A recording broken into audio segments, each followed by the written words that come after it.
Hello guys and welcome back to Planet 40k. Today we are going to be doing a 2000 point Necron list for the Arks of Omen chapter approved book.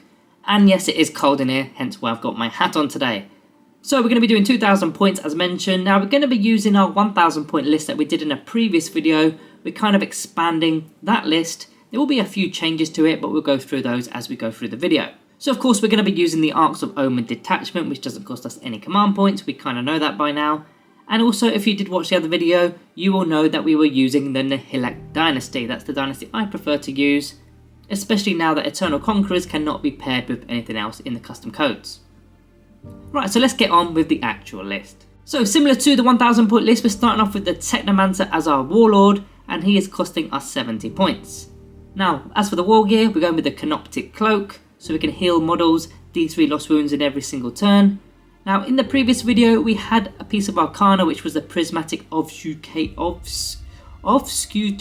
you know what I'm talking about, right? I had that. I'm not using that this time. I should just not bother saying it in the first place, should I? But I'm not having that in this video, or in this list rather, because we don't actually need it. There's going to be a lot more models that are within close proximity of our Technomancer, and it will save us 15 points in the long run. But we are still going to be keeping that relic, which is the Veil of Darkness relic, which is going to cost us a command point.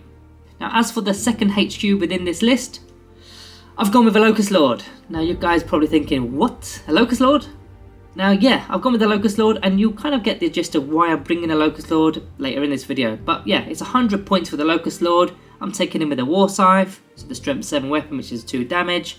Also, I'm going with the Phylactery War Gear, which is 5 points, so Living Metal will bring back D3 lost wounds as opposed to 1. Lovely.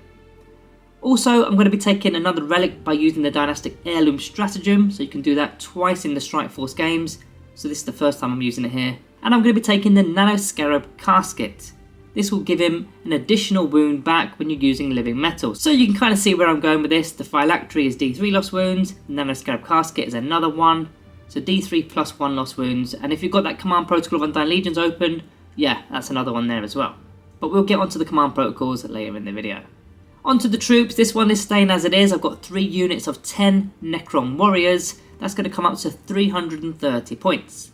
They're going to be taking the Ghost Reapers, their Strength 5, minus 2 AP, 1 damage. And as the Armour of Contempt has now gone with quite a lot of the factions, yeah, that minus 2 AP is now actually minus 2 AP. We love it. They're also going to be re-rolling ones to reanimate with the Reanimation Protocols rolls now. When you've got a unit of 10 of them, they do go down quite fast, so I'm not going to be relying too heavily on that. But yeah, that's still going to save a few Necron Warriors overall, isn't it? Now, because they're a troop selection, they're going to count as 2 models when holding objectives, as well as having OBSEC, of course. Well, the whole army has OBSEC, doesn't it? Right, on to the dedicated transports. In the previous video, I believe we had 3 Ghost Arks. Well, this time we've got not just 1, not 2, not 3, not 4. We've got 5 Necron Ghost Arks. I actually wanted more, but I just couldn't squeeze them in. But we've got 5 Necron Ghost Arks. Now, of course, within this new, well, not really new, is it? But in the last chapter approved, or the last data sheet update, we have to have models embarked within the transports when you are deploying. So we've got 3 units of 10 Necron Warriors, and we've also got infantry characters, which can also go in Ghost Arks. So that'll be the Technomancer as well as the Locust Lord. So they're going to be embarked on those transports at the start of the game. Now, also, some of you may be thinking, well, you can't have more than 3 of a single data sheet. Well, that would be correct on most of the data sheets, except if you just pay attention to this screen here, with the exceptions of troops and dedicated transports, you can only have up to 2 in incursion battles and 3 if you're playing Strike Force. So if you're troops or you are dedicated transports, you can take as many as you can fit. So all you really need to have for a Ghost Ark to be within your list is an infantry unit, and we're going to have tons of those. Now, what are we going to be doing with the Ghost Arks? We kind of did mention it in the previous video, but I want to get into a bit more detail now. So first of all, they are 14 wounds. They've got the Quantum Shield ability, they have 3+ armor save, they're moving 12 inches, they've got the fly keyword, objective secured. This is a real good combination for quite a lot of different things, so it makes them quite flexible. First of all, getting onto objectives, whether it's Treasures of Aeons, whether it's just your primaries in general, you're going to be getting onto objectives with objective secured and 10 Necron Warriors inside those Ghost Arks. That's going to be really powerful for scoring those points. Also, you can be using them as battering rams to tie up your shooter units, especially ones that are not vehicles or monsters, so that they're not going to be able to shoot at our guys, and our Ghost Arks can still fire at them, because we are, of course, a vehicle, and big guns never tire. They're going to be repairing our Necron Warriors if we needed to with the repair barge ability. Again, I'm not really relying on that, because once those warriors are out, they may go down. They may not, you never know. They could just jump straight back into another Ghost Ark, but yeah, I'm not overly reliant on that repair barge ability, but it is there as an extra bonus. Now each one has got between 10 and 20 Gorse Flare array shots, depending on the range of course. 12-inch range you're going to get 20 shots, 24-inch range you're going to get the 10 shots, but they are strength 4, minus 1 AP, 1 damage. And when you've got 5 Ghost Arks, that's going to be a ton of shots, isn't it? But another reason for taking the Ghost Arks from me is to dominate the board and taking board control, because you can literally block avenues up, especially if your opponent hasn't got that many flying units, they're not going to be able to get past your Ghost Arks. You can be blocking up key areas of the battlefield, maybe objectives, or just force your opponent to actually fight a Ghost Ark rather than get to your more juicier stuff, like say something that's later on in the video, which is our heavy support options. So that's the dedicated transport. Let's move on to the fast attack. And in the previous list, with the 1000 point list, we had 2 units of 3 Canoptic Scarabs. That cost us 90 points previously. We're not doing that anymore. We have upgraded the units. We've now got 2 units of 6, which of course is 180 points. They can be used for all sorts of different ways. They can be screening off our backlines. They could be jumping onto primaries. Again, Treasures of Aeons if we chose that. Ancient Machineries if we chose that. Now I don't need to rush these 2 forward because I've got Ghost Arks to do that. So they can be out of sight in our backlines. Screening off the backlines maybe, anti-deep strike. Or just screening off our good models again. Then we get onto the heavy supports. And in the previous video we had 3 Locust Heavy Destroyers. This time we've gone all out and we've got 3 units of 3 Heavy Destroyers. So that will be 150 points per unit, which is of course 450 points. It's quite a big investment, but I really like these guys. They're awesome. When you're taking the Gorse Destructors, yeah, there's a lot of carnage when the damage is 3d3 and you've got 9 shots as well, right? So yeah. They're going to be on the backfields. They can of course move and fire heavy weapons. They've got fly. They're moving 8 inches as well, so they can try and keep themselves out of dodge. They don't want to be getting caught in melee or anything like that. And they can also do actions if you've got the Protocol of Sunstorm active, because they can do the action and still fire. Right, we're going to go back a step and go to the elites, because we've actually missed the elites out. Don't know how that's happened, but we've gone with 1 Hexmark Destroyer, 65 points, and I've actually gone with a 15-point upgrade, which isn't actually an upgrade, it's an extra unit. In fact, it's the Canoptic Plasma Sight. So in total that's going to be 80 points, and these 2 mini units are going to be effectively doing us some secondary objective scoring, which we're going to go over after the list build, what we're going to be choosing with the secondaries and all that kind of stuff. Now optionally I could have put the Gauntlet of the Conflagrator on by using the Dynastic Heirloom stratagem again. It's not a bad option, but I don't think I want to be using the Hexmark Destroyer to actually do damage. I'm using it to score points, so I don't think I need to spend that CP on that, but if you wanted to do that you could. Some more elite options here. We've got 2 units of 5 Deathmarks. Now this is probably part of the list where I wasn't sure what to do, so I've gone with 2 units of Deathmarks, 130 points for the 2 units of 5. Now they're useful for character sniping of course, especially ones that don't have an in-1 save. You've got Apothecaries, Pain Boys, those kind of units, but you can also go for the ones with in-1 saves, because 6s to wound score mortal wounds, don't they? But even if you don't have any characters, you can pick off standard infantry models. They're very similar to the Gorse blasters that the Immortals have. They've just got a better range, haven't they? Strength 5, minus 2 AP, 1 damage. Now they've also got the extra option that we can be utilising, which is the Deep Strike ability or Dimensional Translocation, and we've got 2 units of them, so they can be useful for doing that intercept stratagem, or even maybe using behind enemy lines and get them in the back lines. It's an option for us. So it comes to this point of the video where we've got 80 points left, and I was humming and ahhing of what to do. I knew what to do, but this one may shock you, because in the past I have absolutely annihilated this unit. But I've gone with the Fortification. Now I may actually get a video out before this list goes out, so you may already know why I've chose this, but if I don't get that video out in time, I'm going to explain now why I've gone with this Fortification. To hold on to your hats. So the Fortification, I think it's made a comeback. First of all, well, there's 2 reasons really, and they kind of relate into the same thing. Firstly, our Necron specific secondary objectives have all taken a nerf. So we are now choosing the generic options such as behind enemy lines. That's one of the main examples I want to use now. And that one in particular, in fact, it's been buffed. You now get 3 victory points as opposed to 2 for just 1 single unit behind enemy lines. Now that's good for us, but your opponent is also going to be eyeing up that secondary objective. It's going to be quite popular, I think, with this chapter approved book. Now, even though the actual abilities for the Fortification are kind of redundant because you don't need characters, or you don't need to be within 6 inches of a character to gain command protocols anymore, so the ability it has is absolutely dead, isn't it? But you can be using these models for an anti-deep strike option. Remember, they can be 12 inches apart from deployment, and they act independently. So if you screen your backline, you go 12 inch, 12 inch, 12 inch, leave those gaps, you're literally screening off your backline for 80 points, which is 26.666 points per model, to literally screen off your entire back line. Bear in mind that if enemy units are going to be deep striking, maybe you've got Terminators coming in, they need to stay 9 inches away. And also don't forget the strategic reserves are also now free, so your opponent can literally be popping in from the side of the battlefield, but they still need to be 9 inches away from these pillars. Now the second point is actually quite a fun one, because if you get one of your Cryptek models, i.e. the Technomancer we've got, you can do an action within your own turn, and you remove it from the battlefield, or one of the pillars comes off the battlefield, and in your next movement phase, you place it anywhere on the battlefield more than 9 inches away from enemy models. Now, if you go into behind enemy lines on the secondary objectives, you will notice that fortifications can actually score this secondary objective. So if you can get a toughness 8 with 10 wound model in an enemy back line, wow, that's going to be crazy. They've got to actually dedicate a lot of firepower or melee attacks into getting rid of that thing, because you're going to be scoring 3 or even 4 points for behind enemy lines every single turn. And you can actually do that with our pillars every turn too. So that's how I'm going to be spending my final 80 points. It's going to be the, what's it called? Convergence of the Dominion? Is that what it's called? I'm going to have to check that because I don't ever use it. So I need to get onto the Necron page. It is called Convergence of Dominion. There you go. Right, so let's talk about the general tactics for this list before we get into the command protocols, as well as the secondary objectives and all that jazz. So first of all, let's look at the secondary objectives in fact, and these are the 3 that I'm going to be going with today. Now they are slightly different from the ones from the 1k list. So we've got Raise the Banners, Treasures of Aeons and Behind Enemy Lines. So let's go through them and how I predict I'm going to be scoring them. So, Raise the Banners. So what options do we have for Raise the Banners? Because you need infantry models to do that. So we've got our Necron Warriors, we've got the Locust Heavy Destroyers, the Death Marks, and we've also got the 2 named characters which are infantry character models. They can also raise banners if needed.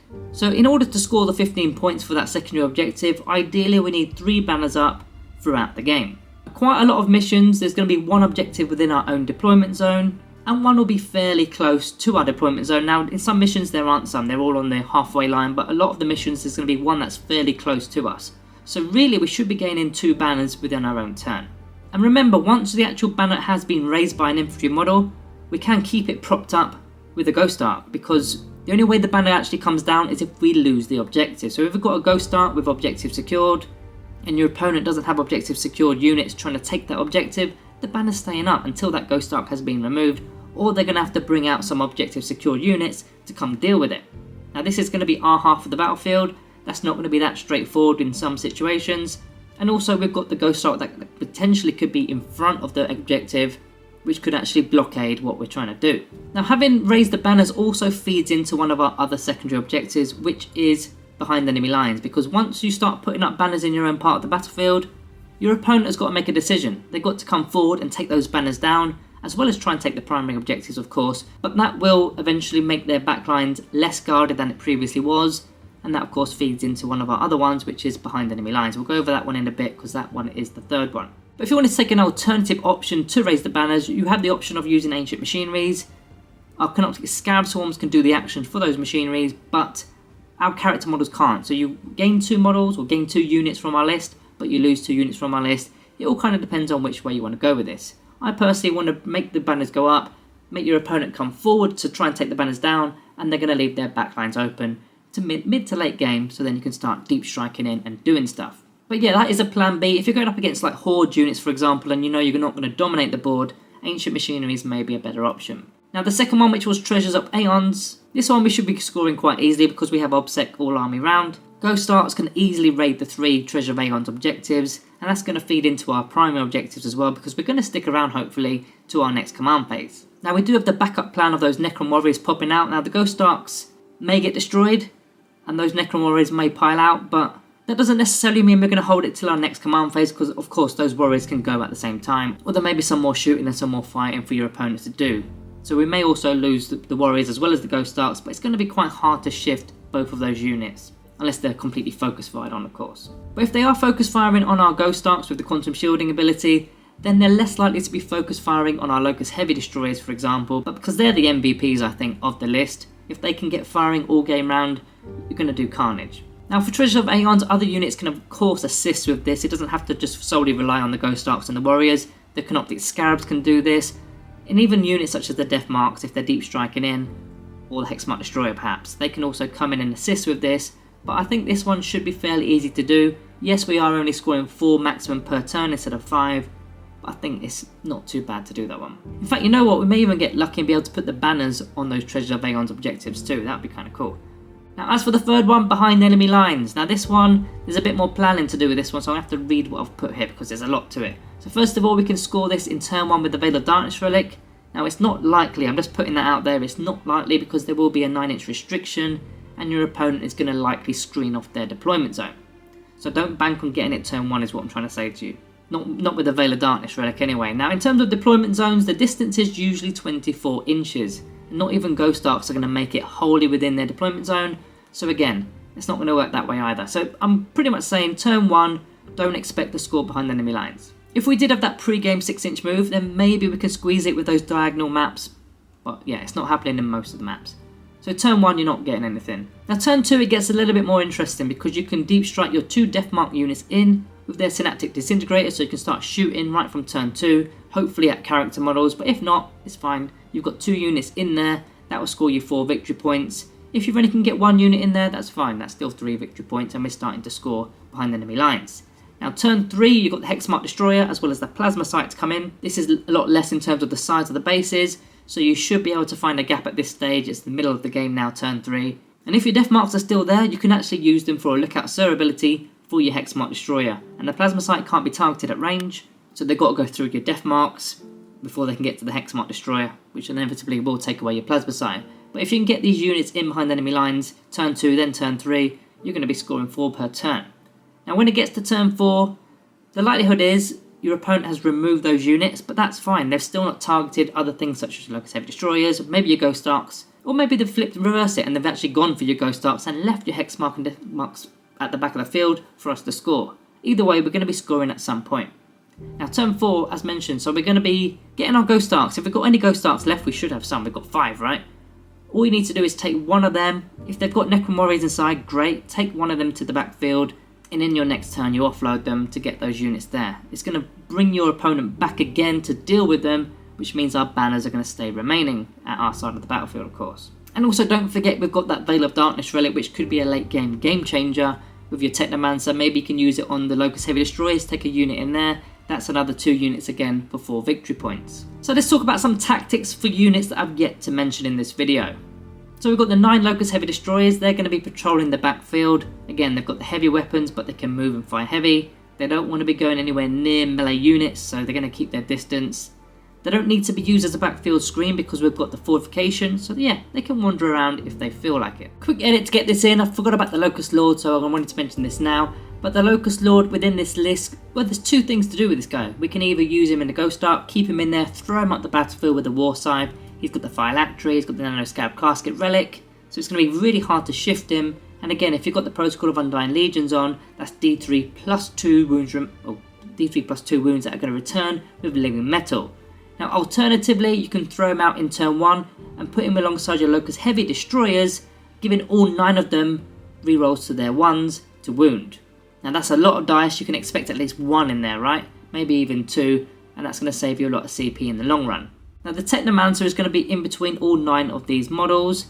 He's going to be able to use the Canoptic Cloak to heal one of them D3 lost wounds, and also use the Rites of Reanimation ability to be bringing one of the models back. Now if you wanted to go even further than that, you can use the Deathless Arise stratagem on another one of the Locust Heavy Destroyer units to bring another model back for just 1 command point. That's going to make your opponent pull their hair out because yeah, these guys are just going to keep popping back up again. If things do get quite sticky, we've already mentioned it a few times, the Veil of Darkness relic will get a unit out of dodge, but by that stage it should be late game to be honest, because you've got the Canoptic Scarab Swarms which are going to be shielding the Locust Heavy Destroyers. In fact, going back to that Technomancer, of course he can be throwing those fortification pillars up the battlefield if he wanted to, which I think would be an absolute game changer if you actually managed to do that. But bear in mind it does happen on your next movement phase, so if you do it in turn 5, yeah, you've completely wasted your fortification there. Now alternatively, in fact, talking of the Technomancer again, he's got the Veil of Darkness relic, and those pillars are core because they're vehicles. So in theory he can do the action on one of those pillars, so that's going to go off the battlefield, come on the next turn, but he could also use the Veil of Darkness relic on one of the other pillars and use that instantly. So he can be across the battlefield in that turn, and in your next turn another pillar can come. If you can get 2 of those pillars in your opponent's deployment zone, wow, that's amazing. And bear in mind the Veil of Darkness happens at any point of the movement phase, so that can happen at the end of the movement phase after you've actually done an action. Next we come on to our command protocols, and I'm not going to go through all 5 of the battle rounds. I'm going to go through just the one all game command protocol that I'm going to be selecting, because of course it does become army dependent and mission dependent on what order you're going to do. But for the actual all game one, I've changed it up from the 1k list. I'm going to go with the Protocol of Sunstorm.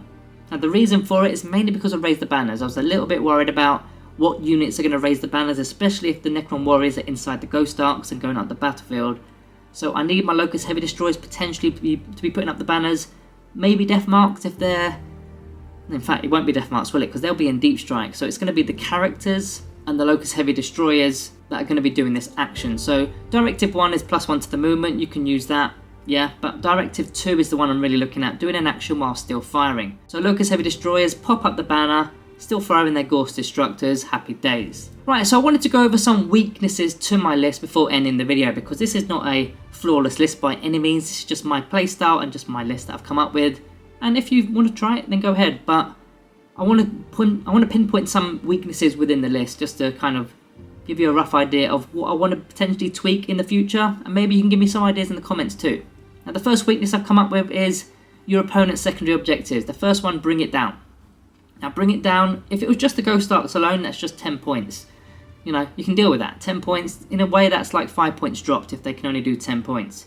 But we've also got the fortification, and they're going to be considered as separate models or separate units as soon as they are deployed. So that is 2 points per pillar. Unfortunately, that means it's going to be a total of 16 points, and they're going to max out at 15. So bring it down is a problem. The second problem is no prisoners. Now I believe we've got 125 kill points on the tally, and that's 14 points right there. And that's before we've not done any resurrection protocols or any reanimation protocols, sorry. Let's use the right terminology. That's before any reanimation protocols have been made. So again, that's probably another easy 15 points for your opponent there. So that's another problem. The third problem is banners. There could be an issue against factions that have a lot of board control. Now we do have objectives secured, so that will bail us out quite a lot of the time. But going up against, say, Horde units, this could be an issue, so we could change that up and go for Ancient Machineries as mentioned. We can do that within our own turn with objectives secured. Now something that I was thinking about to edit the list, maybe we could take out the Death Marks and replace them with Hex Mark Destroyers, which was actually what my original list was before I actually made this video. But I was quite worried about the character count. I had 4 or even 5 characters at that point, and I was worried about assassination. But the likelihood is, from the Purge the enemy options, you've got Bring It Down and Assassination in the same category. They can't select both. So maybe that is less of a concern if you are taking characters as well as all these Ghost Arks and the fortification. Now one last thing to think about, in fact, which is probably a good thing, but you can't completely rely on it, is your opponent is going to sit out their list just like we have, and they're going to select their secondaries probably pre-game before they've even come up to the game. In fact, they're going to gear it towards what their list can actually do. So maybe they've set aside engage on all fronts, behind enemy lines, all that kind of stuff, and when they see your list they go, I can score Bring It Down quite comfortably. So they change their game plan. Now for really good players, that won't be a problem. They can just adapt to the game plan, not a problem. But standard players, or even weaker players if you like, that's probably a better term to do. Weaker players, they'll see that as a sort of a golden carrot. They'll take it, they'll go, yeah, I'm going to do Bring It Down. But it's not going to marry up very well to the rest of their secondaries and maybe the rest of their list and their game plan. So it could actually mess them up in a way. But yeah, if you've got any ideas or suggestions what we can do, one of them of course is take out the fort. Yeah, we could do that and maybe just put some scarabs there to screen off the back lines. I did like the idea of the fort though, but yeah, that could save a lot of points with Bring It Down. But yeah, guys, just tell me what you think about the list. If you're happy to try it, give me some feedback on it. In fact, you can join the Discord and give me some direct feedback, in fact. But yeah, that's the list. Other than that, all that is left to say is thank you all for watching. I'll see you in the next one.